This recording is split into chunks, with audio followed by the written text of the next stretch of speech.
After 30 years of marriage, my husband and I have only had one argument. It happened on our 20th wedding anniversary when, in a moment of impulse, he went to find a drunken female student. That night, the student cried and expressed her love to him, but he firmly rejected her. After that, we lived steadily for 10 years, witnessing our son get married and have children, until that female student returned, now a very successful best-selling author. Meanwhile, I remained a housewife, with no achievements, my hair now full of gray. At a dinner party, someone joked that Sophia still hasn't had a boyfriend. Could it be that she can't forget you? Benjamin immediately interjected, saying, "Don't say that." That night, he tossed and turned in bed, unable to sleep. When I heard the news of Sophia's return, I was busy preparing lunch for the family. The ladle paused. Would she be attending tonight's gathering as well? Benjamin was at the door adjusting his tie, the silver cufflinks glinting under the light, making my eyes a bit uncomfortable.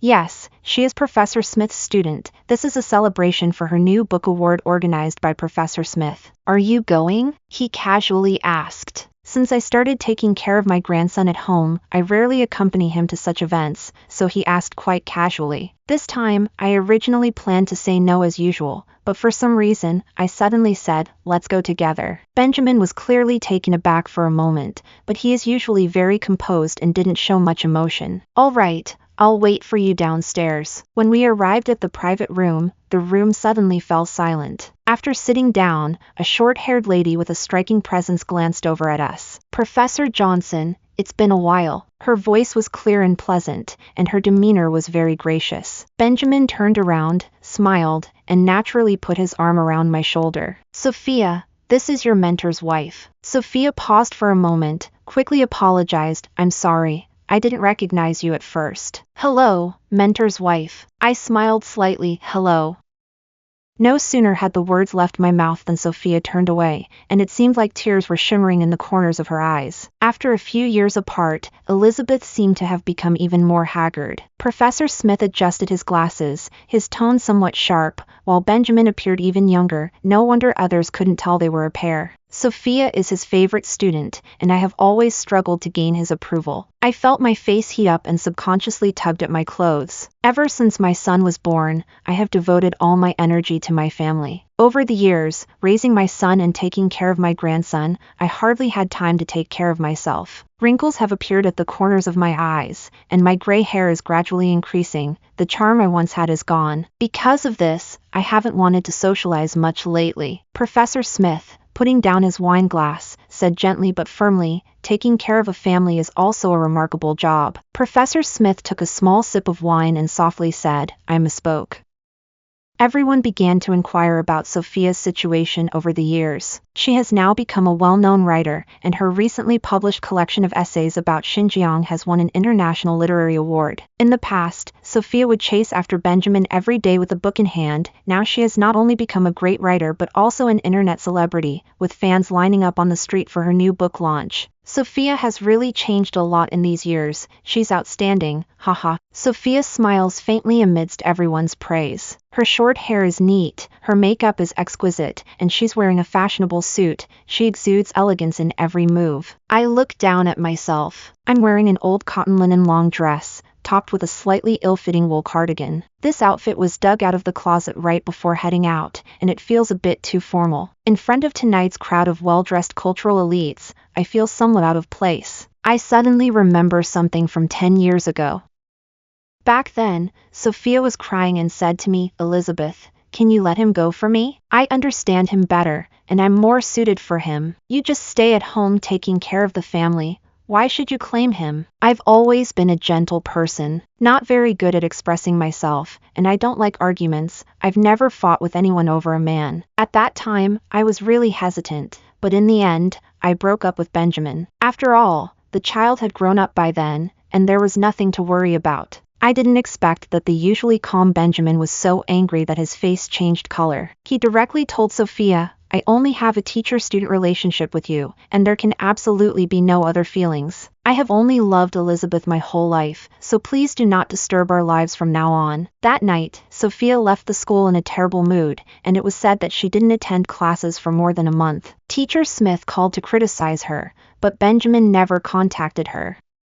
At that time, Benjamin decided to stand by my side. Now, I'm feeling a bit uneasy and regretful for following along tonight. I wanted to ask Benjamin when he would go home, but I found him staring into the distance. Over there, Sophia took off her coat, revealing her dress, and her figure looked particularly good, while the people around her were all focused on listening to her share her experiences. She mentioned that she saw the spectacular scene of herders driving their sheep to migrate at the foot of the Tian Shan Mountains in Xinjiang, and that moment made me feel the resilience and freedom of life. Amidst the crowd's admiration, Benjamin suddenly spoke up, "You have made great progress over the years." Sophia turned around, smiling, and softly replied, "Yeah." Benjamin didn't say anything more and slowly lowered his head to take a sip of wine. I suddenly felt a bit embarrassed, so I got up and went to the bathroom. On my way back, I passed the lounge area and saw Benjamin and a few men smoking there.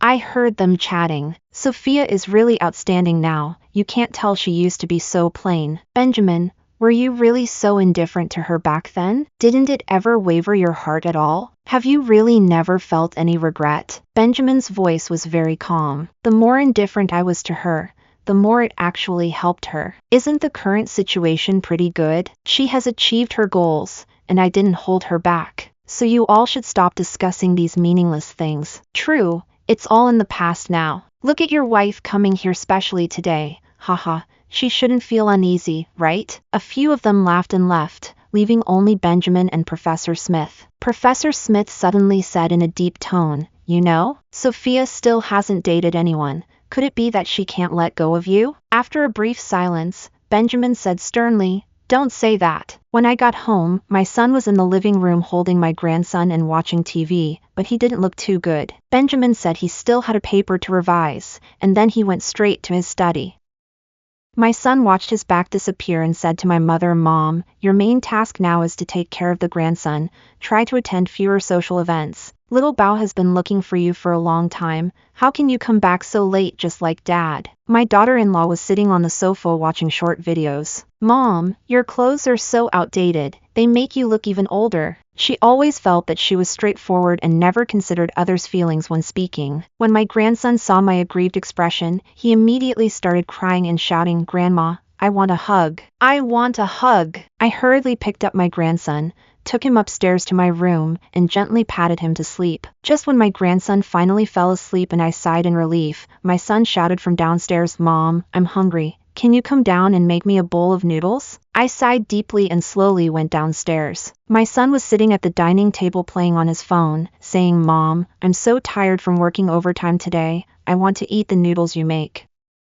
Although I was very tired, I still mustered the energy to go to the kitchen and carefully cooked a bowl of noodles for him. That night, I was awakened by some faint sounds. Benjamin was tossing and turning in bed, as if he couldn't fall asleep. I quietly asked him what was wrong. He didn't say anything, just sighed. That night, neither of us could sleep. In the darkness, we remained silent, but could clearly hear each other's breathing. After that day, my life went on as usual. Most of the time, I was taking care of my grandson while my son and daughter-in-law went to work. The daily chores of taking care of my grandson consumed all my time and energy. Although it was somewhat monotonous, it made me feel at ease. It allowed me to temporarily avoid reality and take a pause. That night before going to bed, Benjamin suddenly thought of something and casually said, "Our College of Arts has been preparing for Sophia's new book seminar recently, so we might be quite busy ahead." I was stunned for a moment before understanding what he meant. What he meant was that as the Dean of the College of Arts, Benjamin would soon be seeing Sophia frequently. I fell silent for a moment, and the suppressed emotions inside me finally erupted. "Why hold her seminar? You understand her thoughts. Shouldn't we avoid it?" Benjamin interjected sternly. "What are you talking about? Sophia won an international award. She is an outstanding talent in our academy. Isn't it normal to hold a seminar for her new book? This is work. Elizabeth, why have you become so suspicious as you age?" His face was filled with disappointment, and when he said those words, there was a hint of indifference in his eyes. I was momentarily stunned. I instinctively glanced at the dressing mirror beside me. My figure was a bit loose, my face looked tired, and my hair was completely white. The loose loungewear I was wearing had a stain from baby food, which I got when feeding my grandson earlier. I didn't have time to change. Suddenly, feelings of inferiority and embarrassment overwhelmed me, making it hard to breathe. I felt unconfident and just wanted to hide under the covers. But I still stood there without moving, not asking about the earlier matter, but instead posed another question. You promised me before that when the grandson goes to kindergarten, you would let them move out. Is this still valid? After hearing this, Benjamin frowned, looking very irritated, and impatiently said, I really don't understand. This is your own son. How could you want him to leave? Living with your son and daughter-in-law is a happy life that many people envy. What are you still dissatisfied with? I shook my head and softly said, you enjoy the warmth of family, while I do all the work. Your son comes home just to spend time with the kids, and your daughter-in-law gets impatient as soon as she hears the baby cry. Benjamin's voice lowered. Elizabeth, are you complaining? Since you married me, I have never treated you poorly. All you have to do is take care of the grandson. Isn't that a relatively easy life? I lowered my head and remained silent. After a while, he softly said, I have never had it easy. Benjamin didn't hear clearly and responded coldly. You should know about Sophia. If we needed anything, we would have had it by now, so there's no need to worry about that. Also, I don't want to hear you mention living apart from our son again. He is our biological son. After that argument, Benjamin bought me a jade necklace and transferred 100,000 yuan to my younger brother back home in my name. This has always been his style. It seems that this way, the hurt no longer exists. Elizabeth, I know it's not easy for you. I will understand you more in the future, okay? He gently stroked my face, speaking in a particularly soft tone. My younger brother called, his voice full of excitement. He is truly a lucky guy, and I get to enjoy this kind of life too. You should cherish this brother-in-law, but you've always been considerate and thoughtful since you were little. I might have burdened you a bit. While playing with my grandson downstairs, the elderly ladies around came to praise me for my good fortune.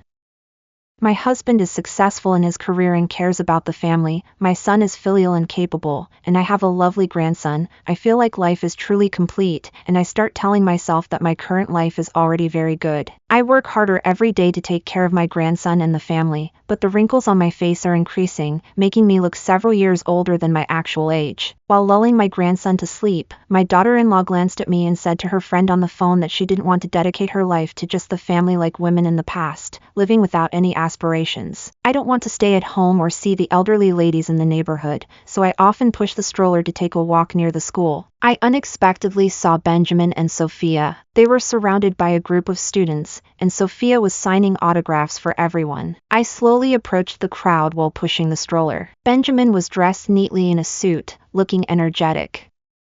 Sophia wore a long black dress, looking dignified and elegant. Excuse me, Professor Johnson, was there a particular moment that impressed you deeply while you were writing your essays on Xinjiang? A curious student asked. Sophia smiled and said that it was when she was collecting material in the Altai Mountains, and the person she admired the most sent her a poem that greatly benefited her. The students immediately became excited and eagerly asked who that person was. Can you tell us? Sophia smiled and remained silent. Benjamin suddenly said that the charm of poetry lies in its ability to be understood in many different ways. Everyone was a bit stunned, unsure why he suddenly said that. Sophia turned her head, staring seriously at Benjamin, her chest rising and falling, her eyes glimmering with emotion. I noticed a jade bracelet on her wrist. The color was particularly beautiful. It looked very similar to the jade necklace Benjamin gave me. I suddenly felt a bit suffocated, so I turned around and pushed the stroller out of the crowd. To my surprise, I ran into an acquaintance. Professor Smith was standing in front of me, smiling as he looked at me. Since I'm here, why not go say hello? I forced a smile and said that my grandson needed to go home to sleep, so I wouldn't be going over. Professor Smith, please let me pass. However, Professor Smith did not move and let out a soft hum. Are you feeling uncomfortable seeing Benjamin and Sophia together? To be honest, they really are a good match. Do you want to go over and take a look? Before he finished speaking, he showed a look of surprise. Why are you crying? Excuse me. I rubbed my eyes and said softly, sorry, sand got in my eyes, goodbye. As I hurriedly left, I felt a pair of eyes watching me from behind. That night, when Benjamin came back, his face was flushed, and he smelled faintly of perfume. He leaned over to hold my hand, and I instinctively pulled away. Why do you smell like perfume? I was in a meeting with others tonight. I might have accidentally gotten some on me. Was it a guy or a girl? I leaned against the headboard and asked casually. The other person's expression darkened, and their tone became somewhat impatient. Elizabeth, what are you thinking about again? I'm really tired today. I've met a lot of people and discussed many things. I just don't have the energy to keep you company. You can go rest in the guest room. I lowered my head and said softly, no longer asking further. He frowned and asked what I said. Over the years, I've worried that my grandson's crying would disturb his rest, so I've suggested multiple times that we sleep separately. He has always insisted on sleeping with me, despite being kept awake by our grandson's noise at night. At that time, I could feel his love and care. But now, he just gave me a cold glance and sneered. It's up to you to decide. Suddenly, I stopped when I reached the door. Honestly, I haven't been sleeping well every night. Although I'm a bit embarrassed to say this, thank you for understanding me. When the door closed, the room instantly fell silent. I looked out at the night sky and picked up my phone from the bedside. I opened a video of a forum discussion. Sophia was being interviewed. She looked vibrant on camera, smiling, with a sparkle of happiness in her eyes. A student asked, Professor Johnson seems especially happy today. Did something good happen? Sophia smiled gracefully, indeed a bit happy because something she had been looking forward to happened today. Can you share it with us? Sure. Sophia adjusted her collar and began to talk about an experience from my past. I have always been in pursuit of my true self. There was one unforgettable time when I gathered the courage to express my feelings to someone who was very important to me. And then, at that time, he was already married, so he decisively rejected me. However, today he directly admitted that his choice back then was a mistake. Sophia gently touched the jade bracelet on her wrist, her eyes revealing a contemplative expression. Professor Johnson, this gentleman is already married. Isn't it inappropriate to do this? Sophia smiled slightly. I used to think his wife was elegant and wise, but now it seems she just met him earlier than I did. But don't worry, I'm not the kind of person who would ruin someone else's marriage. So what do you plan to do? I feel that a hint of confidence flashed in Sophia's eyes. We have a unique spiritual connection that others cannot replace. This kind of tacit understanding and resonance is the most precious. I stood in front of the mirror, carefully examining the haggard version of myself. Sitting quietly, the sound of thunder came from outside the window. After several days of sunny weather, autumn rain was finally arriving. The daughter-in-law has entered. Mom, can you help me take care of the child? I want to go get a facial. I didn't move. What does this mean? I made an appointment with her. This time, I'm counting on you. The daughter-in-law's tone sounded a bit spoiled and a bit anxious. I turned around and looked at her. That's fine. I won't bring it. Her expression immediately changed. I had to tell Dad and my husband that you don't care at all about your grandson. I smiled gently. Go ahead. This is your child. I have no responsibility to help you take care of him. She was stunned, as if she had never heard me speak like this before. I continued to speak expressionlessly, saying that you are right. Women shouldn't focus all their energy on the family. From now on, you'll take care of the child yourself. I won't interfere anymore. She was taken aback, unsure how to respond, and then quickly turned and left. The door closed gently. The autumn sky was high and particularly clear. I sat on a bench in the community, lost in thought as I looked up. After a while, I sighed, remarking that the sunlight today is really nice. When I got home, I saw my son sitting on the sofa, looking unwell with a furrowed brow. It seems the daughter-in-law said something to him again. Mom, do you think you're really something special? Do you feel wrong just because you help us with the kids? I work so hard every day. Can't you understand me a little? What bad luck to have a mom like you. If I had known it would be like this, I might as well find a place to live myself. Then go ahead and move. I said softly. What did you just say? My son narrowed his eyes slightly. I slowly repeated what I said. If you want to move, then move. My son's face immediately turned pale, his body shook slightly, and a low growl came from his throat. Are you still my mother? I looked at him coldly. Does being a mother mean you have to let yourself be manipulated? If you don't want to live here, then hurry up and leave my house. He was so angry that he trembled all over and rushed over to push me. I suddenly cried out, fell heavily to the ground, clutching my chest and groaning in pain. My son was frightened by my reaction and quickly squatted down to see how I was doing. "Mom, are you okay?" I didn't mean to. I had my eyes closed, my heart was racing, and I couldn't say a word. My son panicked a bit and quickly called for an ambulance. When Benjamin came to see me, I was lying in bed getting in for. The doctor said that aside from some bruises, my heart was also shaken and I needed to rest for a while. My son kept saying beside me, "Dad, I really didn't mean it."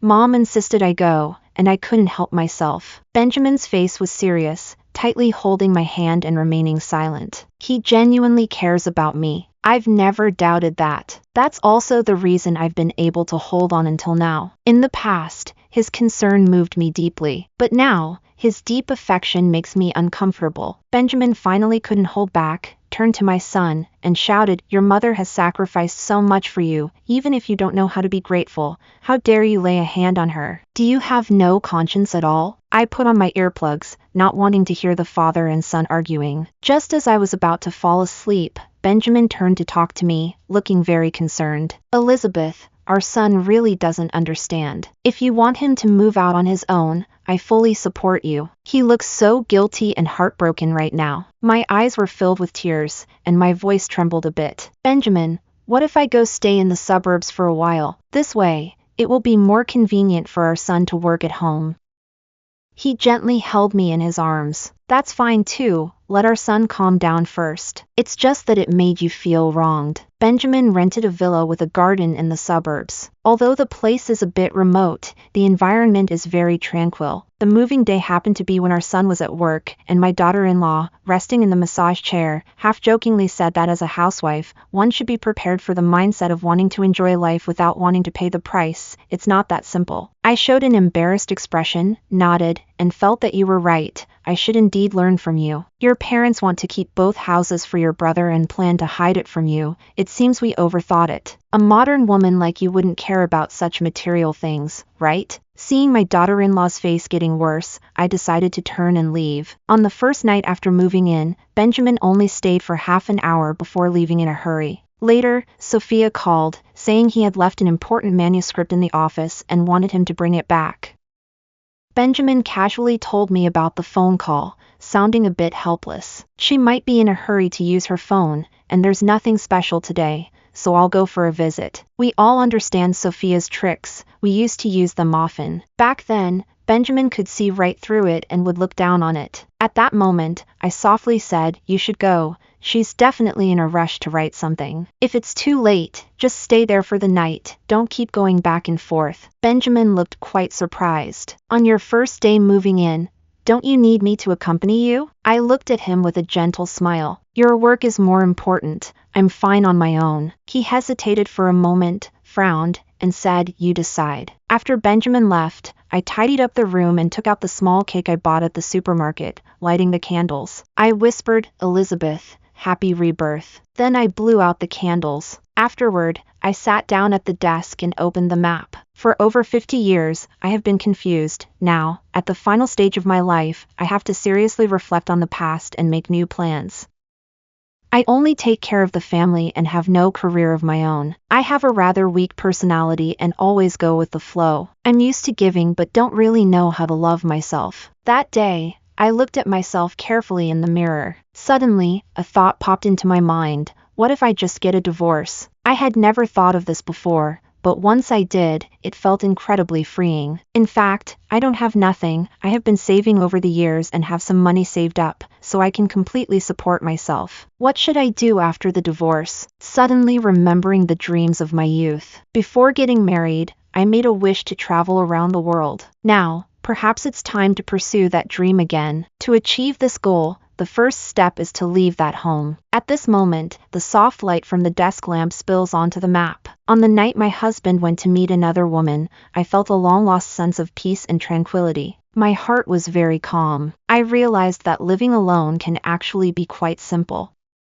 I prepare healthy meals for myself every day and stick to exercising. I recently started learning photography, planning for future travels. Additionally, I enrolled in a driving school to get a driver's license. Life is simple and very structured. In the mornings, I practice driving, in the afternoons, I take photos, and in the evenings, I study travel plans. Every day is fulfilling and organized. After a month, my skin became firmer, and my complexion improved a lot. Benjamin started coming to see me often at first. Each time he came, I acted very cold, no longer revolving around him like before. He comes less and less often, looking both angry and confused. I can feel that he is silently protesting against me. While packing up my camera, I checked Sophia's social media accounts. She loves to share her life. In a high-end restaurant, she wore a backless dress, toasting with the man across from her, who was wearing the customized watch I gave to Benjamin last year. Meanwhile, the daughter-in-law and her brother were arguing over property. Former neighbors used to tell me their stories every day. One daughter-in-law complained everywhere, saying that since her parents were so indifferent to her, she couldn't be blamed for making their lives difficult. When Benjamin came, he would sometimes mention this, always with a serious expression. 2 months later, I learned how to dress and groom myself, looking much younger overall. On our 30th wedding anniversary, I specifically called Benjamin, wanting to give him one last chance. But he never showed up, even until late. That night, I logged into Sophia's account. The concert hall was lit up, with rose petals covering the steps, and the champagne glasses were exquisite. Also, my husband is holding her tightly. The caption reads, "The wish has finally come true." I put down my phone and went to bed on time. Outside the window, it was dark, and everything was quiet. It is said that one always breaks out of the cocoon and becomes a butterfly at 3 in the morning. I don't feel lonely, my heart is filled with anticipation and hope, and I feel very excited. Benjamin called and said Professor Smith is celebrating his birthday and invited me to attend. I think I won't go after all. I put down my pen and rubbed my forehead. He said a master was invited to bless the occasion, and everyone who attends will benefit, so I had to let you know. I immediately replied that I would go. The voice on the other end suddenly became a bit impatient. Is this again because of Sophia? Sigh, Elizabeth, what you're doing is really embarrassing. You're already this old, how can you still not feel embarrassed? Don't worry. I won't let others feel ashamed. He snorted lightly and said it didn't matter if I went or not, he wouldn't be able to pick me up that day. I hung up the phone, ending the conversation. I'm feeling very calm right now and have no interest in arguing with him. On the day of the birthday banquet, I wore a custom-made cheongsam, and everyone was so surprised to see me that they were speechless. Now, I feel completely different from the relaxed and aged state I used to be in. It feels like I've returned to my elegant self, fully showcasing the beauty of the cheongsam. At this moment, Benjamin was focused on listening to Sophia. When he saw me, he was momentarily stunned, then stood up and walked towards me. Behind me, Sophia bit her lip, her eyes revealing surprise. Elizabeth, you look stunning today. Benjamin's eyes sparkled with surprise and admiration. In the past 3 months, he has been in such a hurry every time he came that he didn't truly notice my changes. Come on, take my arm, I'll take you to sit down, he said to me with a smile. I didn't move, shifting my gaze away from him to look at the dazed Professor Smith behind me. Professor Smith, can you take me to see the master? Professor Smith's eyes flickered as he quietly replied. Of course. I noticed that Benjamin's expression was not good, so I followed Professor Smith. 10 minutes later, I received the master's blessing. The master said I would be reborn. No matter what, I feel much more relaxed. When I went out, I saw Benjamin waiting at the door. He smiled and asked me if I had prayed for him and my son.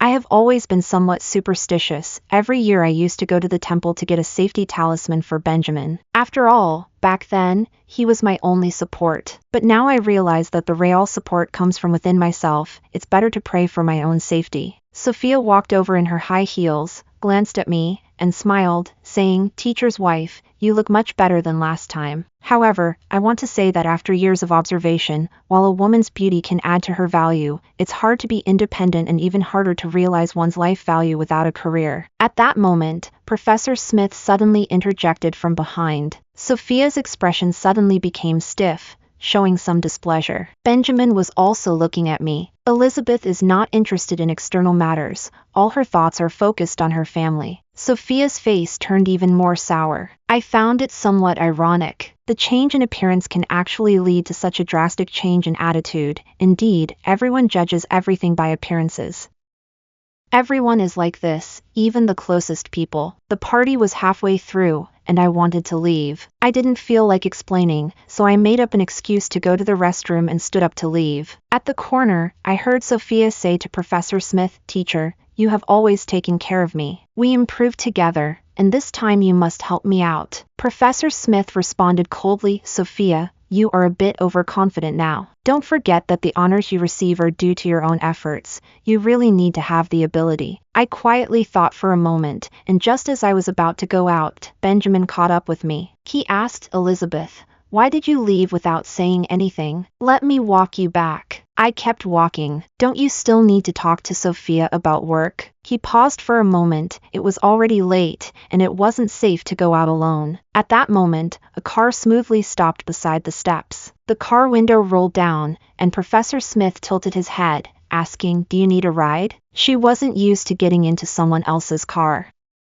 Before Benjamin could finish his sentence, I opened the car door and smiled at Professor Smith. "Sorry." As the car drove away, I saw Benjamin's unhappy expression in the rearview mirror. On the road, Professor Smith was no longer teasing as usual, but remained silent the whole time. I felt it was quite quiet, though I unknowingly fell asleep to the roar of the engine due to fatigue. When I woke up, the car was already parked, and Professor Smith was sitting in the driver's seat in a daze. Looking around, we had arrived at the villa. I unbuckled my seatbelt and felt a bit sorry. I had really been too tired lately and should have woken him up. Professor Smith responded softly, and the car immediately drove away. After getting home, I first took a shower and then changed my clothes. I started today's workout. The night was quiet and peaceful. Benjamin's visits have noticeably increased recently. I haven't told anyone about my plans to travel. He has been coming to see me a lot lately, and it's starting to annoy me.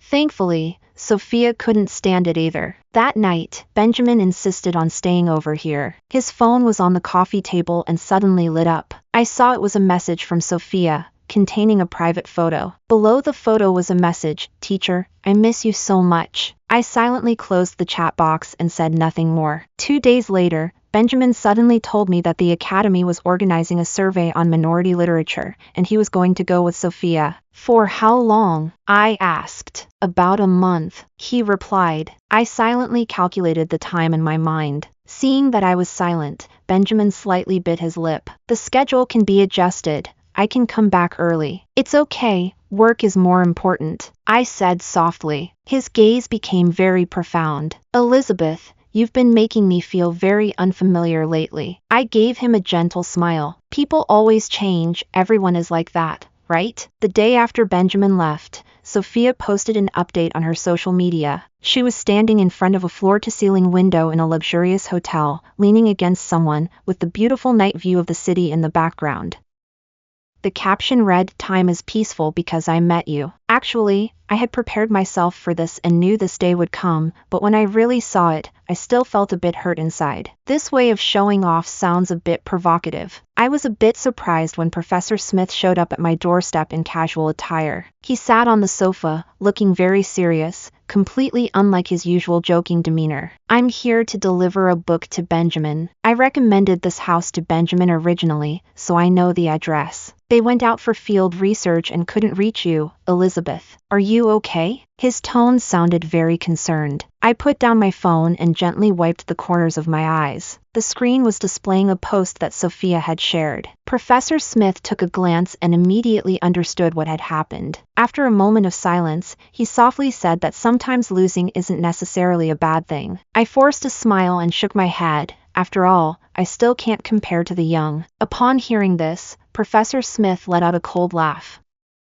"What's there to compare? Her so-called achievements were all gained through manipulation." "What do you mean?" I asked, confused and with tears in my eyes. He looked at me as if he wanted to say something, but ultimately, he did say that those literary awards were actually bought with money. Find someone to ghostwrite and build a good relationship with the judges. After all, her family is very wealthy. I was silent for a moment, stood up, and politely asked him to leave. "Sorry, I'm feeling a bit unwell and want to rest for a while. Benjamin sends me photos of his accommodation every day, clearly trying to prove where he is. I picked a few photos and posted them on the community platform, asking everyone if the hotel room my husband stayed in while on business looks like it belongs to someone. Netizens analyzed like detectives and found a bottle of women's perfume on the table, from a niche brand. There was a pink notebook on the nightstand. The sheets had obvious wrinkles, as if two people had lain on them. There were a pair of wine glasses on the windowsill. Let's part ways, and I wish you find happiness soon. I didn't respond, just quietly monitored the comments section. A month later, Benjamin came back. The daughter-in-law had a huge fight with her family over the house issue, resulting in a miscarriage. To help his daughter-in-law recover, Benjamin temporarily moved in with me. I didn't think much and immediately cleared out the study for him to use. You've been under a lot of stress lately, so I try not to disturb you. His expression was complex, revealing a sense of apology. Elizabeth, you handled yourself calmly this time and didn't make things worse. Don't worry, once I'm done with this busy period, we can go travel, and life will definitely get better. I looked up from the divorce lawyer consultation page on my phone and smiled faintly. That's right, the good days are right in front of us. The new book seminar was a great success. At the celebration banquet, Benjamin and Sophia raised their glasses to toast each other, like newlyweds.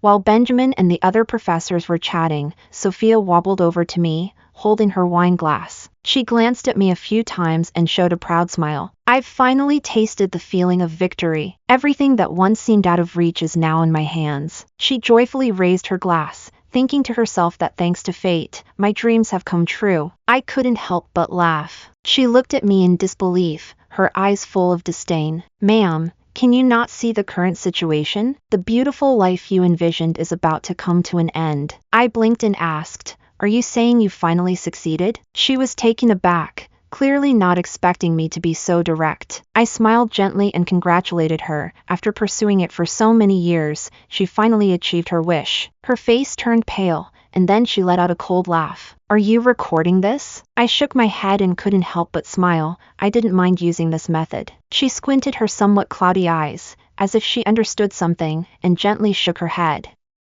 So you chose to endure? No wonder everyone says that even if you find out the teacher has other feelings, you won't give up. Sigh, I really feel it's not worth it for you. In this day and age, getting a divorce is actually not simple. What's the point of being so persistent in your demands? I tilted my head. Divorce? Are you talking about Benjamin? He doesn't want to divorce me. He even said he wants to travel with me. Sophia scoffed. It's absolutely impossible. What's impossible? Professor Smith and Benjamin, along with a group of old friends from the literary world, walked over, laughing and chatting. Sophia turned around and asked Benjamin, I heard you guys are planning to travel? She had a teasing smile at the corner of her mouth. Benjamin didn't respond to her, walked over to me, put his arm around my shoulders, and softly said, yes. Sophia stood there in shock, her face showing disbelief. What's going on? Benjamin glanced at her, slightly furrowing his brow. Isn't it normal for me and Elizabeth to travel together since we are married? Sophia, have you had too much to drink? Sophia's face turned red,